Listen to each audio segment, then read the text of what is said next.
Hey, it's Aaron, the Metal Theologian. Alright, so in the spirit of doing a video more than like once every 3 weeks or whatever, I'm going to do 5 random records again out of the 45s, the metal 45s. I could probably do the punk 45s one of these days too, but it's going to be metal. Right now we are listening to this minor classic. This is The Enforcer by Warrant. It is a German band, Noise, from like the mid-80s. I think it was like 86 or something, 85. And they actually made an EP before this one called First Strike, I think. Yeah, it was called First Strike, so it's like one of the few German bands where like when their first record was called First something, they actually made another record. That usually doesn't happen.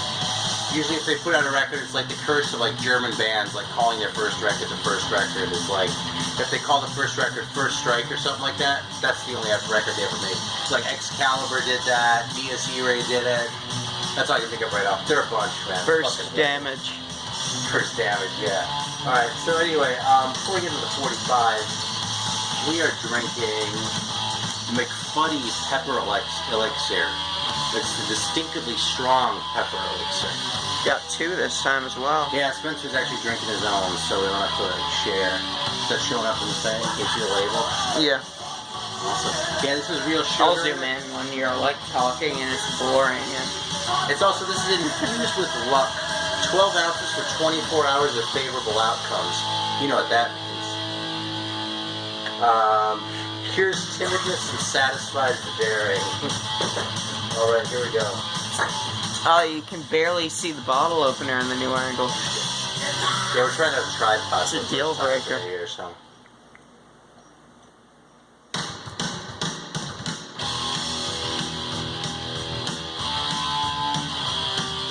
Oh, this is really cherry-y. Definitely smells cherry. It smells like a Dr. Pepper. It's not like a Dr. Pepper. It's more like a cherry soda, like straight up cherry.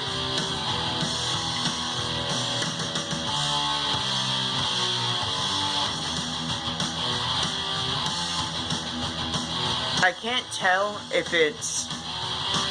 Is it like an aromatic taste for you too? There's like a little bit of something spicy in there. Okay. It's cherry though. I couldn't tell if it was actually aromatic or something. Just went up my nose. There's a little something in the finish. It kind of tastes like the cough syrup, but like the cheap stuff that doesn't really do anything, and you just eat it like it's hard candy. It tastes like that. Yeah, Halls or Ricola. There's a little bit of spice in there too. It's kind of building up the more of this I drink.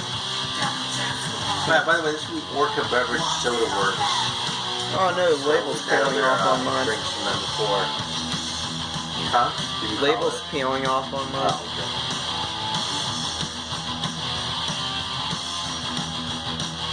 Real sugar.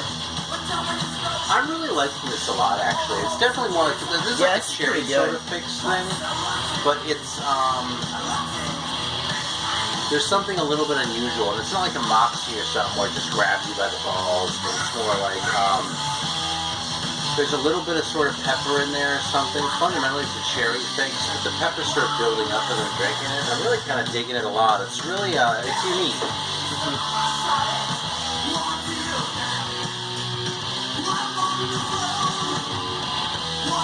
Alright, well, it's time for some records here. It's weird putting something in focus when I'm not holding the camera. So you gotta pull out the ones, or put aside the ones that we've already brought. Here. Shit, you know something? I don't remember which ones.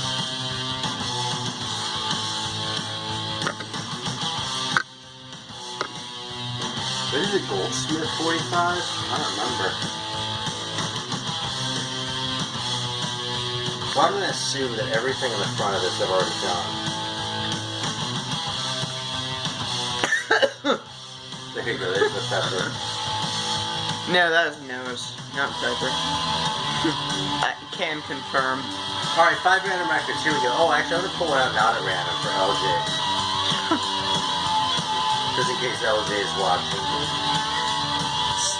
5 minutes and you've already ruined the video, Bob. Really? Yeah, better start over now. I was doing something there. Okay. Alright, so the rest are going to be random. Alright, so here we go. Ready? Alright, first one. Are we 5 minutes in, by the way? Is that right? Yeah, 5 minutes in for the first record. It sucks these are alphabetical. That kind of makes it weird, you know. I'm trying to cheat here, though. Alright. Alright, this is Warrior, Dead When It Comes to Love. It's on Neat. And it has 3 tunes on it. That one and Stab in the Back in Kansas City. I gotta say, I didn't really think a whole lot of this band. There's a version of this. I could swear I've shown this, actually. So I feel like I already talked about the one where there's a version where there was printed inner sleeve. It was a white inner like this, but there was printing on it. Oh, I know, it's because I did a Neat Records feature. I probably talked about it then. Anyway, I don't know. It's live, man. It's not the greatest thing ever. There's really nothing wrong with this record. I just didn't think it was that exciting, so I was gonna move on, man. Fuck it. Let's see what else we got here. Alright, this is a really unusual one. I don't know if most people probably won't have this. This is the Kraken 7-inch by the UK band. So it's Fantasy Reality, Dead Man's Dreamland, and the B-side is Winged Bulls of Nineveh. Oh, they spelled Nineveh wrong. Oh shit, that almost sucks. So it's on Nave Records. As far as it was, the only thing they did. And I'm gonna needle drop this one because it's a weird record, and the sound quality on it is terrible. This record is kind of infamous for bad sound quality among like sort of, you know, new wave collectors and shit like that. And my copy isn't like pristine either, but it's fucked up. It's like they crammed way too much music onto a 7-inch singler. It's 33. But it's 3 songs, and each side of this is like fucking 10 minutes or something ridiculous. I mean, it's not 10 minutes, but...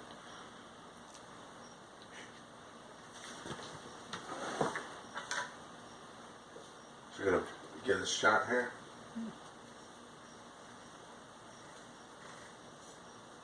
Try and clean it so it sounds as good as it can.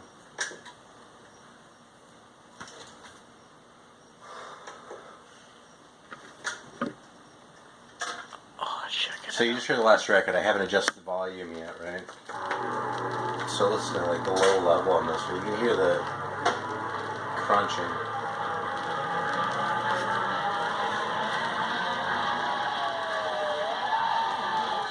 Like this is about the same volume level. I'm gonna have to crank it when it goes into the opening riff. I haven't listened to this for a long time. I mean, it's a cool record. It's really unusual. It's probably the best thing I can think of to compare it to would be like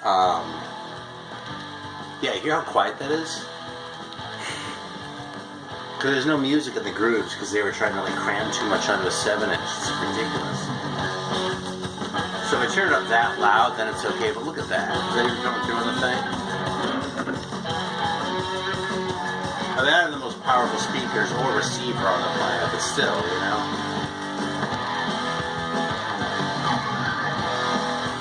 Keep that in the corner of the shop so they can see what you usually have it set to. Oh, whatever.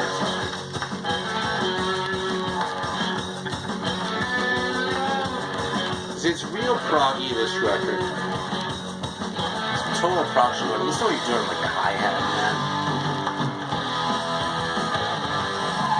It's a hard record to find, too. But this thing should have been a 12-inch, man. I should have just coughed up. It would be a great 12-inch. Probably sound really good, too. It's like, probably about 7 minutes of music per side or something like that, which is, you know, these little things don't handle that. Alright, let's bust out another one. I hope it isn't a piece of crap like Warrior.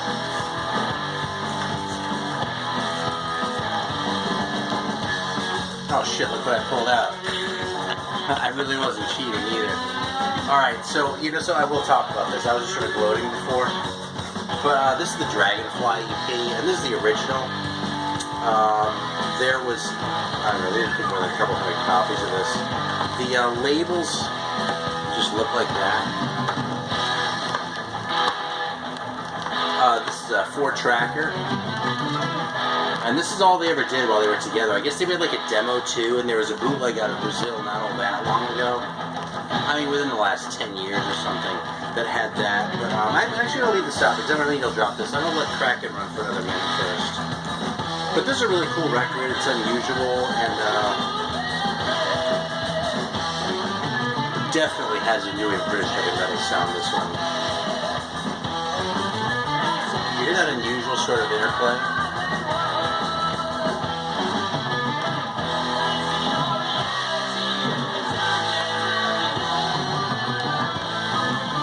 It's really unusual songwriting, isn't it?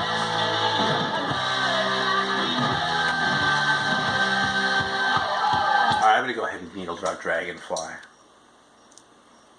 So I better turn this back down, or else it'll fucking... Actually, I'll just leave it. And see how it comes out when we compare it. This is a cool record, though, man. I think this band's underrated, especially because people talk about the Canadian band who, I don't know, never really did anything for me. This thing's from 1980. And, you know, you can hear the 70s in it still, but it's just a really fucking cool record. It's really sort of on the proggy side as far as metal goes. This one's more kind of straightforward. It has, and this one has kind of a little more hard rocky than that. But even though it has 4 songs on a 7-inch, at least the songs are short enough that, you know, you don't like, it doesn't sound like shit. Is that really a 7-inch? Yeah, what do you think it is? Just wasn't looking. From my perspective, it looked smaller. Looked like 80% of it was the label, and then there was like a 1-inch band of grooves. Oh shit. System plays at 33 also. I forgot.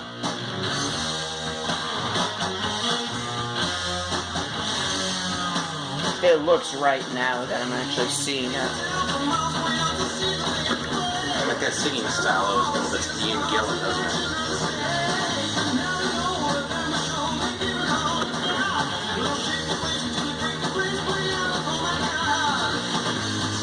That's a pretty good rocker, isn't it? Has a little bit of sort of punky vibe to it. I mean, it's definitely metal writing. You know what I mean? That's a good hook with like a secondary, with the 5/5. But he's definitely like, this is earlier than like the whole like, oh, kind of vocals, you know? They hadn't come into vogue yet. I think this is about 1982, although it doesn't actually say on here, so. Anyway, there's that bad boy, so let's see what I pull out next. Definitely a metal guitar solo. I'm never going to get anything from the beginning or the end of the alphabet if I do this, so I'm just going to put my hands down and grab what I grab, which is right here. Alright, well, this is another neat record.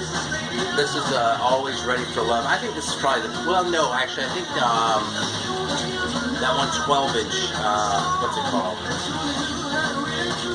I forgot. It's a little bit later. But this is one of the better things that Bitch and Sin did. I don't really think they were the greatest band ever. Their best song that they ever did was probably the one on Heavy Metal Heroes on the original one. This Neat 45 is a lot better than the LP they put out on Heavy Metal Records, which I used to have, but I let go of because I thought it sucked. Who knows, maybe I'd like it now. It was a long time ago. But, I don't know, it's a cool band. If you're watching this, I wouldn't be surprised if you already knew it. There's a High Roller comp not too long ago. They might have even done 2 that had stuff. So, yeah, you know, it's cool. There's the back of it. B-side is Sign of the Times. There's a guy named Pez in the band. And then a guy named Cocky. That's so like Neat Records from the era, isn't it? Alright, that's 4 records, right?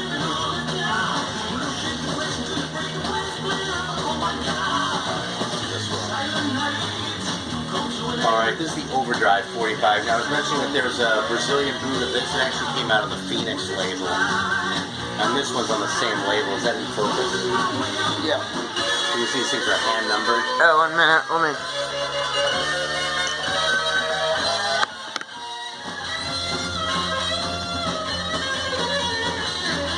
Alright, that doesn't matter that much. So what's cool... It says 203. Yeah, but what was cool about these Brazilian boots is that this shit was so hard to find prior, like this Overdrive record, and I mean, they did a whole bunch, actually. I think they did these super limited runs, 250, you know, so you don't feel like they just rip off artists or whatever. What sucks is, first of all, these things are so oversized that I haven't been able to find an outer. Like these, you know, plastic outers to fit these things. They're just too fucking big. The other thing is, for some reason, these things all play at 33, even the ones that are really short. So I'm going to needle drop this one because I don't know it very well. Because I haven't played it a whole hell of a lot. But, yeah, I mean, I don't want to give too much of a plug for, you know, Phoenix Records, because it was definitely a bootleg label. But it's cool that they made so much shit available again that you weren't able to get it all for a long time. Like, they did a Hollow Ground LP. They did that Crucifixion, the Fox single. They did the High Treason single. Well, they had these fucking shitty plastic inners, too. So there we go. I'd be curious, for someone who has some of those Phoenix, the LPs, because I don't have any of them, if the labels look the same. No. So, here we go. Let's put this bad boy on and hope that I get the right side.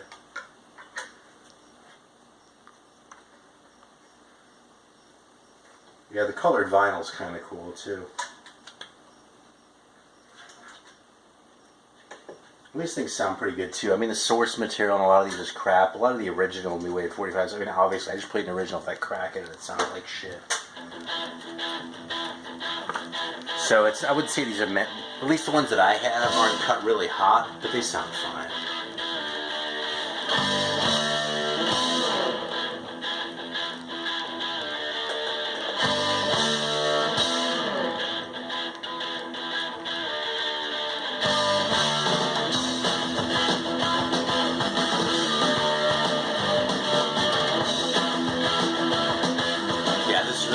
Classic New Wave British heavy metal sound too. There's not a singer.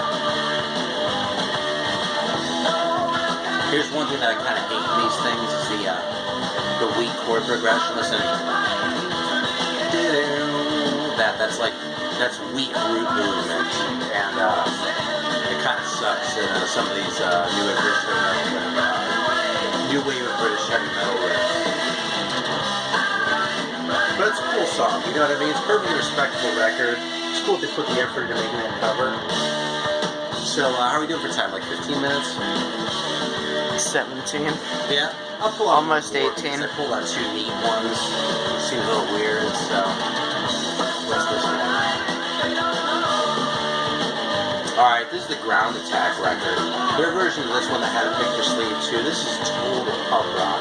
This is a Bip Bop Boom record right here. In fact, John, if you're watching, man, this record has your name all over it, so I'm actually going to put this one on too. I think it's a great song. It's total fucking, I mean, this is like biker rock though, if there ever was such a fucking thing. It's, here we go. Let me put this down so I don't fuck it up. These things were so hard to get, man. I had more trouble getting these Brazilian bootlegs than I had getting some of the originals, believe it or not, man. Like that Goldsmith 45, when I got that, it was around. You could just get that. So, and I didn't get it in the 80s either. Alright, here we go. So this is Ground Attack. I'm going to play Red Lion, because this is fucking fantastic. And look at that cover. You can tell I wasn't buying these like with the greatest condition, but at least this one plays at 45, so I don't have to fuck around with it. This one's going to sound better too. I'm probably going to have to turn it down. Here we go.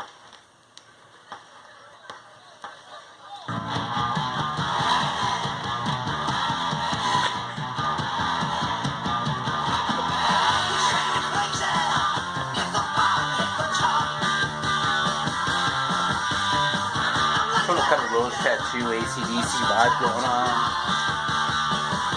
Wait till you hear the chorus, man. After the chorus, we're going to end the video.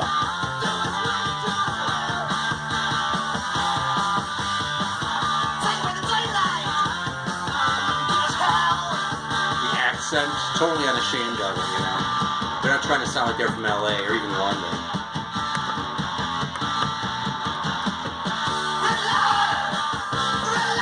Don't scream along for it. You just like imagine these guys.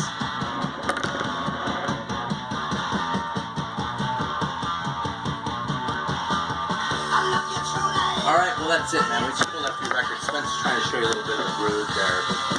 Anyway, thanks for watching. Hope you saw something you liked. If not, tough shit. They're my records.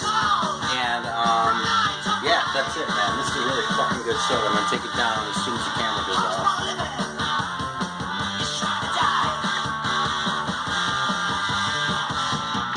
Or before. Did you turn it off yet? No. Oh, okay.